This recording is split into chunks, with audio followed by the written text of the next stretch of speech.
शुक्लांबरधरं विष्णुं शशिवर्णं चतुर्भुजं प्रसन्नवदनं ध्यायेत् सर्वविघ्नोपशान्तये। व्यासं वसिष्ठनप्तारं शक्तै पौत्रमकल्मषं पराशरात्मजं वन्दे शुकतातं तपोनिधिं। व्यासाय विष्णुरूपाय व्यासरूपाय विष्णवे नमो वै ब्रह्मनिधये वासिष्ठाय नमो नमः। अविकाराय शुद्धाय नित्याय परमात्मने सदैकरूपरूपाय विष्णवे सर्वजिष्णवे। यस्य स्मरणमात्रेण जन्म संसारबन्धनात् विमुच्यते नमस्तस्मै विष्णवे प्रभविष्णवे। ॐ नमो विष्णवे प्रभविष्णवे। श्रीवैशम्पायन उवाच श्रुत्वा धर्मानशेषेण पावनानि च सर्वशः युधिष्ठिरः शान्तनवं पुनरेवाभ्यभाषत। युधिष्ठिर उवाच किमेकं दैवतं लोके किं वाप्येकं परायणं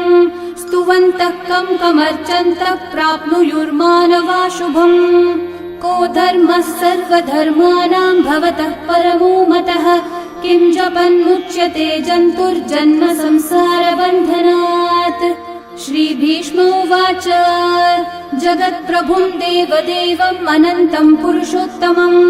स्तुवन्नामः सहस्रेण पुरुषस्तततोत्थितः तमेव चार्चयन् नित्यं भक्त्या पुरुषम् अव्ययम् ध्यायन् स्तुवन्नमस्यं च यजमानस्तमेव च। अनादिनिधनं विष्णुं सर्वलोकमहेश्वरं लोकाध्यक्षं स्तुवन्नित्यं सर्वदुःखातिगो भवेत्। ब्रह्मण्यं सर्वधर्मज्ञं लोकानां कीर्तिवर्धनं लोकनाथं महद्भूतं सर्वभूतभवोद्भवम्। एष मे सर्वधर्माणां धर्मोऽधिकतमो मतः यद्भक्त्या पुण्डरीकाक्षं स्तवैर्रच्चैर्नरः सदा। परमं यो महत्तेजः परमं यो महत्तपः परमं यो महद्ब्रह्म परमं यः परायणम्। पवित्राणां पवित्रं यो मङ्गलानां च मङ्गलम् देवतं देवतानां च भूतानां यो व्ययः पिता यतः सर्वाणि भूतानि भवन्त्यादियुगागमे यस्मिंश्च प्रलयं यान्ति पुनरेव युगक्षये तस्य लोकप्रधानस्य जगन्नाथस्य भूपते विष्णोर्नाम सहस्रं मे शृणु पापभयापहम्। यानि नामानि गौणानि विख्यातानि महात्मनः ऋषिभिः परिगीतानि तानि वक्ष्यामि भूतये। ऋषिर्नाम्नां सहस्रस्य वेदव्यासो महामुनिः छन्दोऽनुष्ठुप् तथा देवो भगवान् देवकीसुतः अमृतांशोद्भवो बीजं शक्तिर्देवकी नन्दनः त्रिसामा हृदयं तस्य शान्त्यर्थे विनियुज्यते। विष्णुं जिष्णुं महाविष्णुं प्रभविष्णुं महेश्वरम् अनेकरूपदैत्यान्तं नमामि पुरुषोत्तमम्। अस्य श्रीविष्णोर्दिव्यसहस्रनामस्तोत्रमहामन्त्रस्य श्रीवेदव्यासो भगवान् ऋषिः अनुष्ठुप्छन्दः श्रीमहाविष्णुः परमात्मा श्रीमन्नारायणो देवता अमृतांशोद्भवो भानुरिति बीजम् देवकी नन्दनः सृष्टेति शक्तिः उद्भवक्षोभणो देव इति परमो मन्त्रः शङ्ख बृन्नन्दकी चक्रीति कीलकम् शार्ङ्गधन्वा गदाधर इति अस्त्रम् रथाङ्गपाणिरक्षोभ्य इति नेत्रम् त्रिसामा सामगः सामेति कवचम् आनन्दम् परब्रह्मेति योनिः ऋतुः सुदर्शनः काल इति दिग्बन्धः श्रीविश्वरूप इति ध्यानम् श्रीमहाविष्णुः प्रीत्यर्थे सहस्रनाम जपे विनियोगः।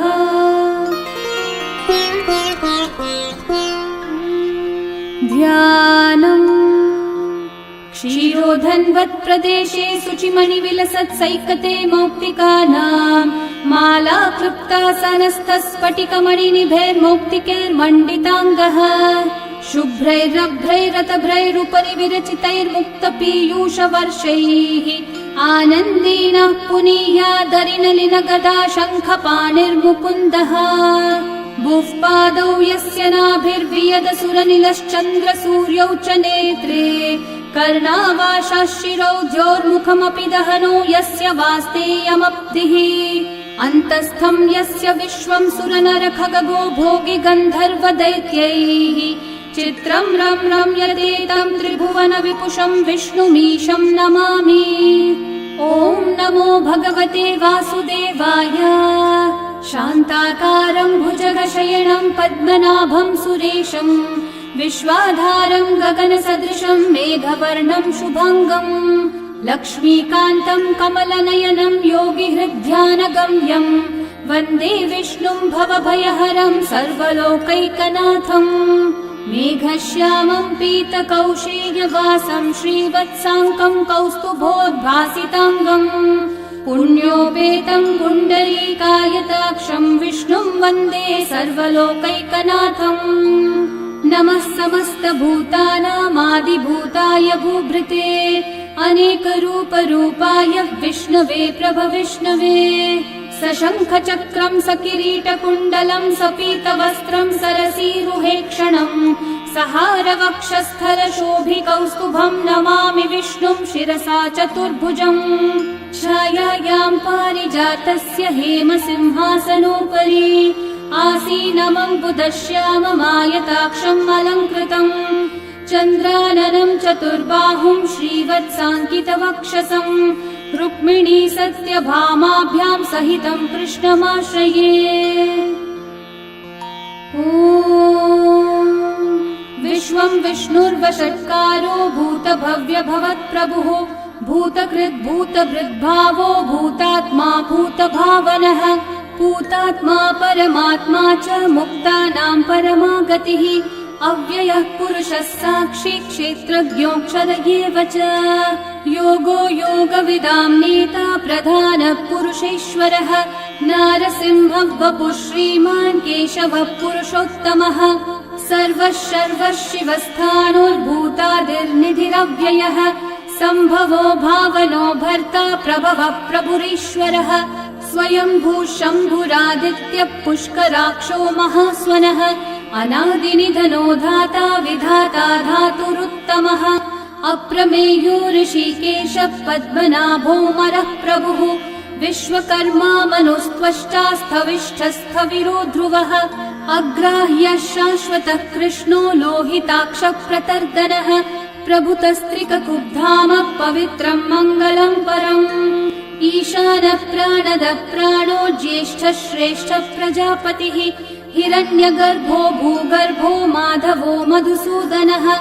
ईश्वरो विक्रमी धन्वी मेधावी विक्रमक्रमः अनुत्तमो दुराधर्षः कृतज्ञः कृतिरात्मवान्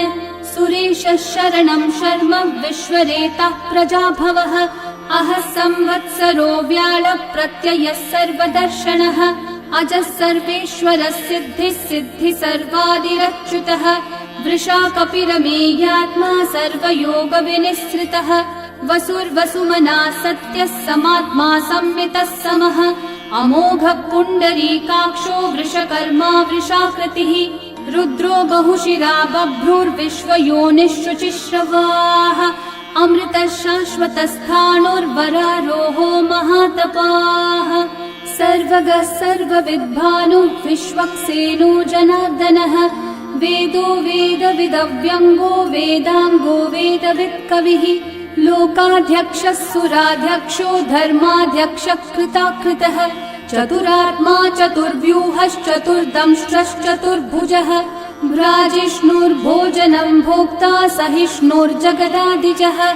अनघो विजयो जेता विश्वयोनिः पुनर्वसुः उपेन्द्रो वामनः प्रांशुरमोघः शुचिरूर्चितः अतीन्द्रः सङ्ग्रहः सर्गो धृतात्मा नियमो यमः वेद्यो वैद्यः सदा योगी वीरः माधवो मधुः अतीन्द्रियो महामायो महोत्साहो महाबलः महाबुद्धिर्महावीर्यो महाशक्तिर्महाद्युतिः अनिर्देश्य वपुः श्रीमान् अमेयात्मा महाधृतक् महेश्वासो महीभर्ता श्रीनिवासः सतां गतिः अनिरुद्धः सुरानन्दो गोविन्दो गोविदाम्पतिः मरीचिर्दमनोहंसः सुपर्णो भुजगोत्तमः हिरण्यनाभः सुतपः पद्मनाभः प्रजापतिः अमृत्युः सर्वदृक्सिंहः सन्धाता सन्धिमान् स्थिरः अजो दुर्मशनः शास्ता विश्रुतात्मा सुरारिः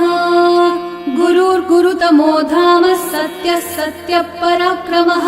निमिषो निमिषस्रग्वी वाचस्पतिरुदारधीः अग्रणीर्ग्रामणी श्रीमान् न्यायो नेता समीरणः सहस्रमूर्धा विश्वात्मा सहस्राक्षः सहस्रपात् आवर्तनो निवृत्तात्मा संवृतः सम्प्रमर्दनः अहः संवर्तको वह्निरनिलो धरणीधरः सुप्रसादः प्रसन्नात्मा विश्वदृग्विश्वभुग्विभुः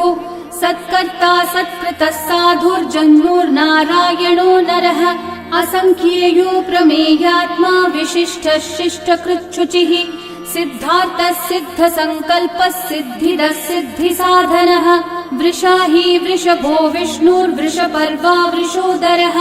वर्धनो वर्धमानश्च विविक्तः श्रुतिसागरः सुभुजो दुर्धरो वाग्मी महेन्द्रो वसुदो वसुः नैकरूपो बृहद्रूपः क्षिपिविष्टप्रकाशनः ओजस्तेजोद्युतिधरः प्रकाशात्मा प्रतापनः ऋद्धस्पष्टाक्षरो मन्त्रश्चन्द्रांशूर्भास्करद्युतिः अमृतांशूद्भवो भानुः शशबिन्दुः सुरेश्वरः औषधं जगतः सेतुः सत्यधर्मः पराक्रमः भूतभव्यभवन्नाथः पवनः पावनो नलः कामः कामकृत्कान्तः कामः कामप्रदः प्रभुः युगादिकृद्युगावर्तो नैकमायो महाशनः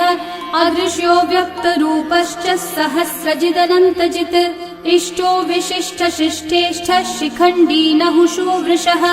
क्रोधः क्रोधकृत्कर्ता विश्वबाहुर्महीधरः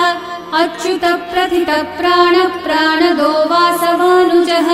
अपान्निधिरधिष्ठानम् अप्रमत्तः प्रतिष्ठितः स्कन्दः स्कन्दद्धरो धुर्यो वरदो वायुवाहनः वासुदेवो बृहद्भानुरादिदेवः पुरन्दरः अशोकस्थारणस्थारः शूरः शौरिर्जनेश्वरः अनुकूलः शतावर्तः पद्मी पद्मनिभीक्षणः पद्मनाभोरविन्दाक्षः पद्मगर्भः शरीरभृत् महर्धिरिग्धो वृद्धात्मा महाक्षो गरुडध्वजः अतुलः शरभो भीमः समयज्ञो हविर्हरिः सर्वलक्षणलक्षण्यो लक्ष्मीवान् समितिञ्जयः विक्षरो रोहितो मार्गो हेतुर्दामोदरः सहः महीधरो महाभागो वेगवानमिताशनः उद्भवक्षोभणो देवः श्रीगर्भः परमेश्वरः करणं कारणं कर्ता विकर्ता गहनो गुहः व्यवसायो व्यवस्थानः संस्थानस्थानदो ध्रुवः परर्धि परमस्पष्टः तुष्टः पुष्टः शुभेक्षणः रामो विरामो विरतो मार्गो नेयो नयो नयः वीरशक्तिमतां श्रेष्ठा धर्मो धर्मविदुत्तमः वैकुण्ठः पुरुषः प्राणः प्राणदः प्रणवपृथुः हिरण्यगर्भः शत्रुघ्नो व्याप्तो वायुरधोक्षजः ऋतुः सुदर्शनः कालः परमेष्ठी परिग्रहः उग्रः संवत्सरो दक्षो विश्रामो विश्वदक्षिणः विस्तारस्थावरस्थाणुः प्रमाणं बीजमव्ययम् अर्थोऽनर्थो महाकोशो महाभोगो महाधनः अनिर्विण्णस्थविष्ठो भूर्धर्मयूपो महामखः नक्षत्रनेमिर्नक्षत्री क्षामः समीहनः यज्ञयुज्यो महेज्यश्च क्रतुः सत्रं सतां गतिः सर्वदर्शी विमुक्तात्मा सर्वज्ञो ज्ञानमुत्तमम् सुव्रतः सुमुखः सूक्ष्मः सुघोषः सुखदः सुहृत् मनोहरो जितक्रोधो वीरबाहुर्विदारणः स्वापनः स्ववशो व्यापी नैकात्मा नैककर्मकृत् वत्सरो वत्सलो वत्सी रत्नगर्भो धनीश्वरः धर्मगुग्धर्मकृद्धर्मी सदसक्षरमक्षरम् अविज्ञाता सहस्रांशूर्विधाता कृतलक्षणः गभस्तिनेमि सत्त्वस्थः सिंहो भूतमहेश्वरः आदिदेवो महादेवो देवेशो देवभृद्गुरुः उत्तरो गोपतिर्गोप्ता ज्ञानगम्यः पुरातनः शरीरभूतभृद्भोक्ता कपीन्द्रो भूरि दक्षिणः सोमपो मृतपः सोमः पुरुजित्पुरुसत्तमः विनयोजयः सत्यसन्धो दाशारः सात्वतां पतिः जीवो विनयिता साक्षी मुकुन्दोमितविक्रमः अम्भो निधिरनन्तात्मा महोदधिशयोऽन्तकः अजो महार्हः स्वाभाव्यो जिता मित्रप्रमोदनः आनन्दो नन्दनो नन्दः सत्यधर्मा त्रिविक्रमः महर्षि कपिलाचार्य कृतज्ञो मेदिनीपतिः त्रिपदस्त्रिदशाध्यक्षो महाशृङ्गकृतान्तकृत् महावराहो गोविन्दः सुषेणः कनकाङ्गदी गुह्यो गभीरो गहनो गुप्तश्चक्रगदाधरः वेधास्वाङ्गोजितः कृष्णो दृढसङ्कर्षणोच्युतः वरुणो वारुणो वृक्षः पुष्कराक्षो महामनाः भगवान् भगहानन्दी वनमाली हलायुधः आदित्यो ज्योतिरादित्यः सहिष्णुर्गतिसत्तमः सुधन्वा खण्डपरशुर्दारुणो द्रविणप्रदः दिवस्पृक् सर्वदृग्व्यासो वाचस्पतिरयो निजः त्रिसामासामगः सामन्निर्वाणम् भेषजम्भिषक् सन्न्यासकृच्छमः शान्तो निष्ठा शान्तिपरायणम् शुभाङ्गः शान्तिदः सृष्टा कुमुदः कुवलेशयः गोहितो गोपतिर्गोप्ता वृषभाक्षो वृषप्रियः अनिवर्ती निवृत्तात्मा संक्षेप्ताक्षेमकृच्छिवः श्रीवत्सवक्षा श्रीवासः श्रीपतिः श्रीमतांवरः श्रीधः श्रीशः श्रीनिवासः श्रीनिधिः श्रीविभावनः श्रीधरः श्रीकरः श्रेयः श्रीमान् लोकत्रयाश्रयः स्वक्षः स्वङ्गः शतानन्दो नन्दिर्ज्योतिर्गणेश्वरः विजितात्मा विधेयात्मा सत्कीर्तिश्चिन्न संशयः उदीर्णः सर्वतश्चक्षुरनीशः शाश्वतः स्थिरः भूषयो भूषणो भूतिर्विशोकः शोकनाशनः अर्चिष्मान् अर्चितः कुम्भो विशुद्धात्मा विशोधनः अनिरुद्धो प्रतिरथः प्रद्युम्नोमितविक्रमः कालनेमी निहावीरः शौरी शूरजनेश्वरः त्रिलोकात्मा त्रिलोकेशः केशवः केशिहा हरिः कामदेवः कामपालः कामी कान्तः कृतागमः अनिर्देश्य वपुर्विष्णु वीरोऽनन्तो धनञ्जयः ब्रह्मण्यो ब्रह्मकृद् ब्रह्मा ब्रह्म ब्रह्म विवर्धनः ब्रह्मविद् ब्राह्मणो ब्रह्मी ब्रह्मज्ञो ब्राह्मणप्रियः महाकर्मो महाकर्मा महातेजा महोरगः महाक्रतुर्महायज्वा महायज्ञो महाहविः स्तव्यस्तव प्रियस्तोत्रम् स्तुतिस्तोतारणप्रियः पूर्णपूरयिता पुण्यः पुण्यकीर्तिरणामयः मनोजवस्तीर्थकरो वसुरेता वसुप्रदः वसुप्रदो वासुदेवो वसुर्वसुमनाहविः सद्गति सत्कृति सत्ता सद्भूति सत्परायणः शूरसेनो यदुश्रेष्ठः सन्निवासः सुयामुनः भूता वासो वासुदेवः सर्वासु निलयो नलः दर्पः दर्पदो दृप्तो दुर्धरोऽथा पराजितः विश्वमूर्तिर्महामूर्तिर्दीप्तमूर्तिरमूर्तिमान् अनेकमूर्तिरव्यक्तः शतमूर्तिः शताननः एकोनैकः स वक्कः किं यतत्पदमनुत्तमम् लोकबन्धुर्लोकनाथो माधवो भक्तवत्सलः सुवर्णवर्णो हेमाङ्गो वराङ्गश्चन्दनाङ्गदे वीरः विषमः शून्यो घृताशीरशलश्चलः अमानी मानदो मान्यो लोकस्वामी त्रिलोकधृक् सुमेधामेधजो धन्यः सत्यमेधाधराधरः तेजो वृषो द्युतिधरः सर्वशस्त्रभृताम्बरः प्रग्रहो निग्रहो व्यग्रो नैकः शृङ्गो गदाग्रजः चतुर्मूर्तिश्चतुर्बाहुश्चतुर्व्यूहश्चतुर्गतिः चतुरात्मा चतुर्भावश्चतुर्वेदविदेकपात् समावर्तो निर्वृत्तात्मा दुर्जयो दुरतिक्रमः दुर्लभो दुर्गमो दुर्गो दुरावासो दुरारिहा शुभाङ्गो लोकसारङ्गः सुतन्तुस्तन्तुवर्धनः इन्द्रकर्मा महाकर्मा कृतकर्मा कृतागमः उद्भवः सुन्दर सुन्दो रत्ननाभः सुलोचनः अर्को वाजः सनः शृङ्गी जयन्तः सर्वविजयी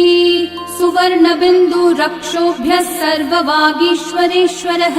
महाहृदो महाकर्तो महाभूतो महानिधिः कुमुदः कुन्दरः कुन्दः पर्जन्यः पावनो निलः अमृताशोऽमृतवपुः सर्वज्ञः सर्वतोमुखः सुलभः सुव्रतः सिद्धः शत्रुजिच्छत्रुतापनः न्यग्रोधोदम्बरोऽश्वत्थः चाणूरान्ध्रनिषूदनः सहस्रार्ची सप्तजिह्वा सप्तैधा सप्तवाहनः अमूर्तिरनघोचिन्त्यो भयकृद्भयनाशनः अनुर्बृहत्कृशस्थूलो गुणवृन्निर्गुणो महान् अधृतस्वधृतस्वास्य प्राग्वंशो वंशवर्धनः भारभृत्कथितो योगी योगीशः सर्वकामदः आश्रमश्रमणश्रामः सुपर्णो वायुवाहनः धनुर्धरो धनुर्वेदो दण्डो दमयिता दमः अपराजितः सर्वसहो नियन्ता नियमो यमः सत्त्ववान् सात्विकः सत्यः सत्यधर्मपरायणः अभिप्रायप्रियार्होर्हः प्रियकृत्प्रीतिवर्धनः विहाय स गतिर्ज्योतिः सुरचिर्हुतभुक् विभुः रविर्विरोचनः सूर्यः सविता रविलोचनः अनन्तो हुतभुग्भोक्ता सुखदो नैकजोऽग्रजः अनिर्विण्णः सदा मर्षि लोकाधिष्ठानमद्भुतः सनातनतमः कपिलः कपिरव्ययः स्वस्तिदः स्वस्तिकृत् स्वस्ति स्वस्ति भुक् स्वस्ति दक्षिणः अरौद्रः कुण्डली चक्री विक्रम्यूर्जितशासनः शब्दातिगः शब्दसः शिशिरः शर्वरीकरः अक्रूरः पेशलो दक्षो दक्षिणः क्षमिनाम्बरः विद्वत्तमो वीतभयः पुण्यश्रवणकीर्तनः उत्तारणो दुष्कृतिः पुण्यो दुःस्वप्ननाशनः वीरः रक्षणः सन्तो जीवनः पर्यवस्थितः अनन्तरूपोऽनन्तः श्रीर्जितमन्युर्भयापहः चतुर्रश्रो गभीरात्मा विदिशो व्यादिशो दिशः अनादिर्भूर्भुवो लक्ष्मी सुवीरो रुचिराङ्गदः जननो जनजन्मादि भीमो भीमपराक्रमः आधारनिलयो धाता पुष्पहास प्रजागरः ऊर्ध्वगः सत्पथाचारः प्राणदः प्रणवप्पणः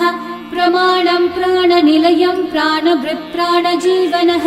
तत्त्वं तत्त्वविदेकात्मा जन्म मृत्युजरातिगः भूर्भुवः स्वस्तरुस्तारः सविता प्रपितामहः यज्ञो यज्ञपतिर्यज्वा यज्ञागो यज्ञवाहनः यज्ञभृद्यज्ञकृद्यज्ञी यज्ञभुग्यज्ञसाधनः यज्ञातकृद्यज्ञगुह्यामन्नमन्नादयेव च आत्मयोनिः स्वयं जातो वैखानः सामगायनः देवकीनन्दनः सृष्टा शितीशः पापनाशनः शङ्खवृन्नन्दकी चक्री शार्ङ्गधन्वा गदाधरः रथाङ्गपाणिरक्षोभ्यः सर्वप्रहरणायुधः सर्वप्रहरणायुध ॐ नम इति वनमाली गदी शार्ङ्गी शङ्खी चक्री च नन्दकी श्रीमान्नारायणो विष्णुर्वासुदेवोऽभिरक्षतु वनमाली गदी शार्ङ्गी शङ्खी चक्री च नन्दकी श्रीमान्नारायणो विष्णुर्वासुदेवोऽभिरक्षतु वनमाली गदी शार्ङ्गी शङ्खी चक्री च नन्दकी श्रीमान्नारायणो विष्णुर्वासुदेवोऽभिरक्षतु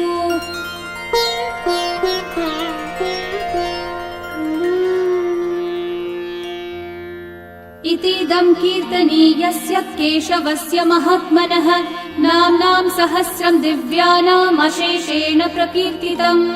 य इदं शृणुयान् नित्यं यश्चापि परिकीर्तयेत् नाशुभं प्राप्नुयात् किञ्चित् सोमुत्रेह च मानवः वेदान्तगो ब्राह्मणः स्यात् क्षत्रियो विजयी भवेत् वैश्यो धनसमृद्धः स्यात् शूद्रः सुखमवाप्नुयात् धर्मार्थी प्राप्नुयात् धर्मम् अर्थार्थी चार्थमाप्नुयात् कामानवाप्नुयात् कामी प्रजार्थी चाप्नुयात् प्रजाम् भक्तिमान् यः सदोत्थाय शुचिस्तद्गतमानसः सहस्रं वासुदेवस्य नाम्नामेतत् प्रकीर्तये यशः प्राप्नोति विपुलं याति प्राधान्यमेव च अचलां श्रियमाप्नोति श्रेय प्राप्नोत्यनुत्तमम् न भयं क्वचिदाप्नोति वीर्यं तेजश्च विन्दति भवत्यरोगो द्युतिमान् बलरूपगुणान्वितः रोगार्तो मुच्यते रोगात् बद्धो मुच्येत बन्धनात् भयान् मुच्येत भीतस्थो मुच्येतापन्न आपदः दुर्गान्यतितरत्याशु पुरुषः पुरुषोत्तमम् स्तुवन्नाम सहस्रेण नित्यं भक्ति समन्वितः वासुदेवाश्रयो मर्त्यो वासुदेवपरायणः सर्वपाप विशुद्धात्मा याति ब्रह्म सनातनम् न वासुदेव भक्तानामशुभं विद्यते क्वचित् जन्म मृत्यु जरा व्याधि भयं नैवोपजायते इमं स्तवमधीयानः श्रद्धा भक्ति समन्वितः युज्येतात्मसुखः शान्ति श्रीधृति स्मृति कीर्तिभिः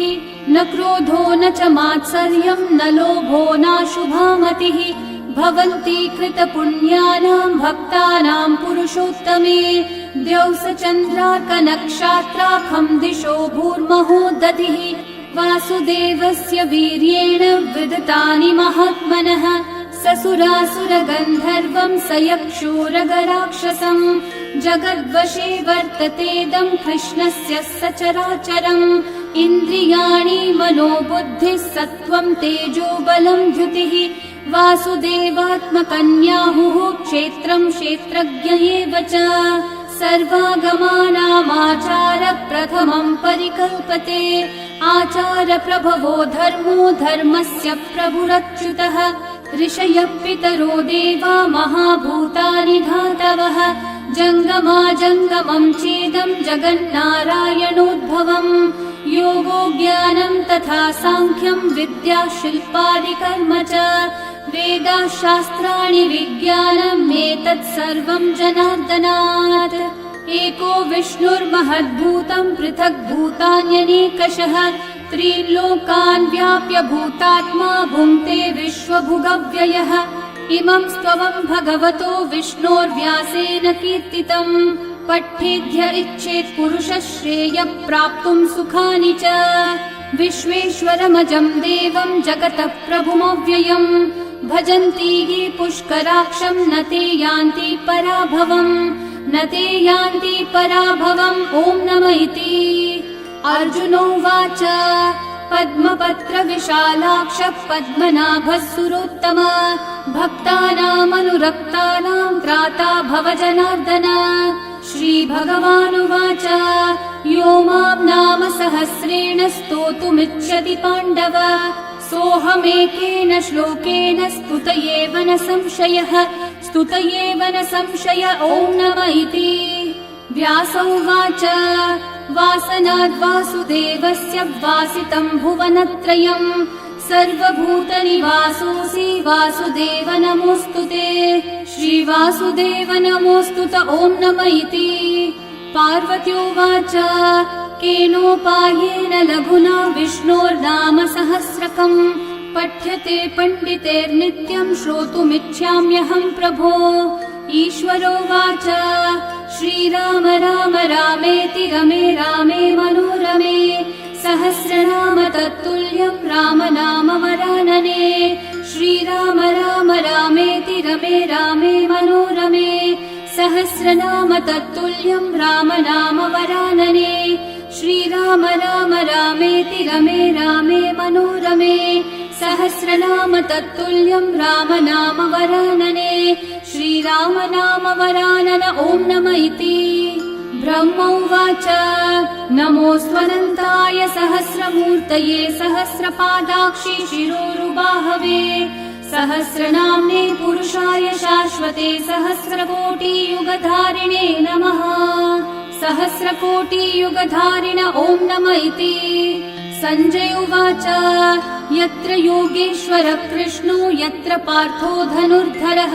तत्र श्रीर्विजयो भूतिर्ध्रुवा नीतिर्मतिर्मम श्रीभगवान्